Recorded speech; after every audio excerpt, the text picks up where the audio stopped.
Monsieur le Président du jury,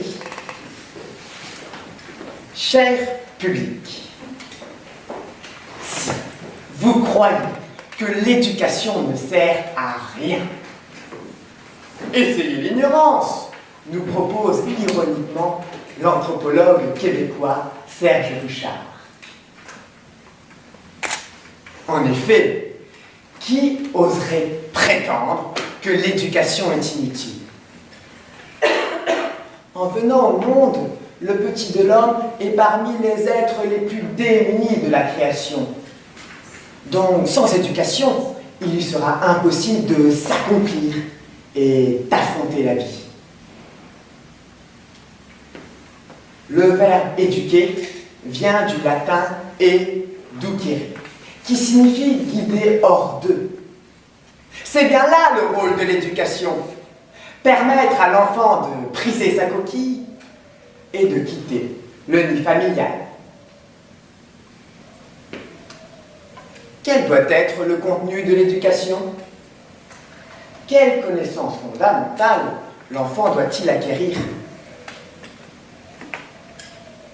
Avant la naissance, l'enfant perçoit les sons. Il est donc tout à fait approprié de lui faire partager l'ambiance sonore de la maison, écouter de la musique, mais surtout de lui parler. Après la naissance, l'acquisition précoce du langage ne peut que favoriser son développement intellectuel. Quand il est possible, une éducation bilingue bien menée constitue une richesse pour son avenir. Bergson souligne par ailleurs la nécessité de l'étude des langues et des cultures classiques, qui permet au mieux de rompre la glace des mots et retrouver au-dessous d'elle le libre courant de la pensée. La maîtrise du langage est une des clés qui ouvre toutes les portes. Elle permet de participer à la marche du monde, d'échanger avec nos contemporains et de progresser dans notre être. J'ai eu dernièrement la chance de voyager en Égypte et de rencontrer l'archéologue Christian Leblanc. Grâce à lui, j'ai compris que la connaissance de l'histoire était également une aide précieuse pour comprendre le présent et bâtir le futur. De plus, l'histoire nous inscrit dans le continuum de l'humanité. Par ailleurs, Platon nous explique que la connaissance des mathématiques nous permet une meilleure compréhension du monde. En outre, un esprit mathématique formulera un raisonnement rigoureux, avec une articulation logique. Pascal nous en fait une démonstration éblouissante à travers sa réflexion sur les deux infinis. Cher public,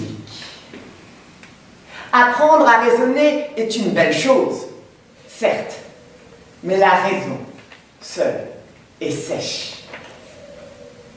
N'est-il pas tout aussi indispensable d'apprendre à ouvrir les yeux sur la beauté et la complexité de la création? L'enfant développera cette capacité par la découverte et la pratique des arts, source d'émotion et lien dans le temps et l'espace avec le reste de l'humanité. Toute sa vie, l'enfant s'attachera à préserver la beauté et l'équilibre de la nature. Tels semblent les savoirs de base que l'enfant doit maîtriser. Toutefois, au début de la première lettre aux Corinthiens, saint Paul nous met en garde. J'aurais beau parler toutes les langues des hommes et des anges, si je n'ai pas la charité, s'il me manque l'amour, je ne suis qu'un cuivre qui résonne, une cymbale retentissante. Le savoir n'est rien sans le savoir-être. Or, l'enfant que nous avons devant nous n'est pas celui que nous avons été. Quand j'étais petit, moi, je rêvais de construire un télésiège. Mais l'enfant que j'éduquerai, lui, ne rêvera peut-être que de lecture. D'autre part, il faut parler à un enfant dans un langage qu'il puisse comprendre. Il faut se mettre à son niveau. Cela ne signifie nullement en faire un enfant roi. Certes, un désir inassouvi peut entraîner une névrose, selon Freud. Cependant, l'enfant peut avoir des désirs dont la réalisation même mettrait sa vie en danger. Si on l'aime, il convient donc de s'opposer quelquefois à ses désirs, afin de le protéger de lui-même. Qui aime bien, châtie bien, comme dit le proverbe. Le savoir-être concerne d'une part la relation de l'enfant à lui-même, et d'autre part sa relation aux autres. Cher public, est-ce que toute notre vie, nous n'oscillons pas en permanence entre exercer notre liberté et accepter les contraintes de la vie en société? L'enfant doit apprendre à gérer ces deux attitudes. Pour ce faire, il doit acquérir l'estime de soi, c'est-à-dire avoir confiance en ses capacités et s'aimer lui-même. L'adulte lui proposera dans ce but des situations d'apprentissage inédites. L'enfant devra résoudre des difficultés, mais cela, bien évidemment, dans un environnement sécurisé. Qui de nous a oublié le jour béni où il a enfin réussi à aller d'un point A à un point B sur son vélo sans tomber? Inspirons-nous de l'école Montessori, qui travaille dans ce sens en insistant sur les trois axes, que sont l'éducation bienveillante, l'adaptation de l'environnement à l'enfant et l'apprentissage en autonomie à travers le jeu. Célestin Freinet l'a aussi pressenti. C'est l'enfant lui-même qui doit s'éduquer, s'élever avec le concours des adultes. Certes, il va se tromper, mais n'est-ce pas en se trompant que l'on apprend? Au-delà de son développement personnel, l'enfant doit savoir dès son plus jeune âge qu'il ne vit pas seul sur la terre. Plus prosaïquement, je dirais que ma liberté s'arrête là où commence celle des autres. Toute vie en société implique un certain nombre de lois que chacun doit connaître et respecter.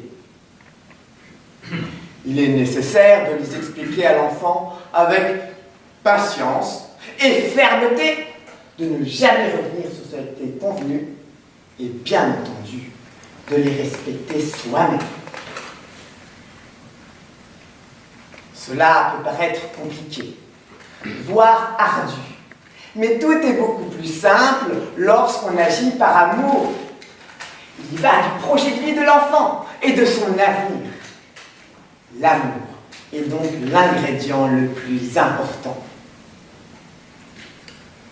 Celui que j'ai reçu de mes parents, je sais, et je peux désormais l'offrir à d'autres qui eux-mêmes pourront le transmettre. C'est une chaîne vertueuse infinie qui constitue le ciment de l'humanité. Après avoir envisagé quelles connaissances fondamentales il convenait d'apporter à l'enfant, après lui avoir transmis un certain savoir-être, demandons-nous si la tâche est accomplie. Son éducation est-elle complète?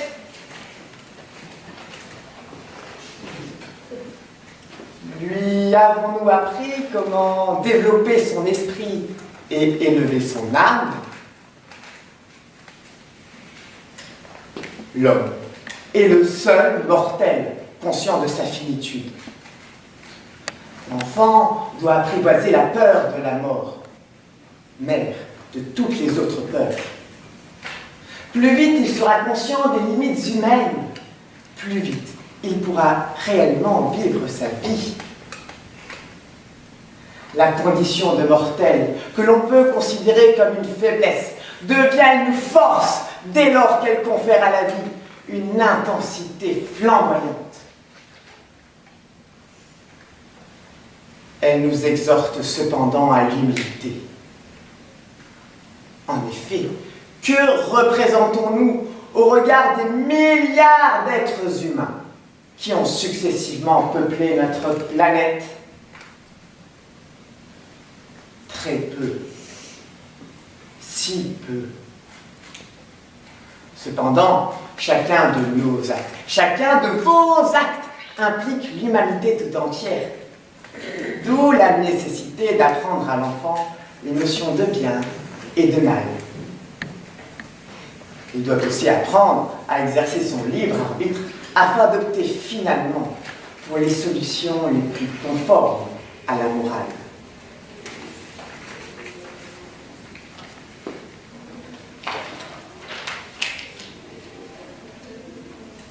Par ailleurs, en chaque être humain, petit ou grand, sommeille un désir d'absolu. Qui de nous ne souhaiterait pas un jour accéder au bonheur éternel? Pour les chrétiens, il est bon que l'enfant découvre les vertus de foi, d'espérance et de charité. L'adulte dans la foi apprendra à l'enfant comment parler à Jésus. Savoir dominer ses peurs, vivre selon les principes moraux et les vertus chrétiennes. N'est-ce pas là le sens du célèbre précepte gravé à l'entrée du temple de Delphes? Gnoti, Séotone, connais-toi toi-même. Une personne qui éduque un enfant doit en permanence garder ce conseil à l'esprit. Il s'avère ainsi que tout adulte, en présence d'un enfant, est coéducateur de celui-ci. Cela lui confère une très grande responsabilité. Nous pouvons réellement nous interroger sur l'avenir de cet enfant, âgé de 2 ans, dont la maman ne peut faire ses courses qu'en lui laissant son téléphone portable pour qu'il se tienne à peu près tranquille. Au secours! Réveillons-nous! Quel futur préparons-nous à nos enfants? Chers amis, il n'est jamais trop tard. L'éducation d'un enfant n'est jamais terminée. L'enfant est en permanente évolution. Il s'agit donc bien là de l'œuvre d'une vie. Je conclurai avec Saint Jean-Paul II. L'éducation est plus qu'un métier. C'est une mission qui consiste à aider chaque personne à reconnaître ce qu'elle a d'irremplaçable et d'unique, afin qu'elle grandisse et s'épanouisse. Afin qu'elle grandisse et s'épanouisse. Je vous remercie de votre attention.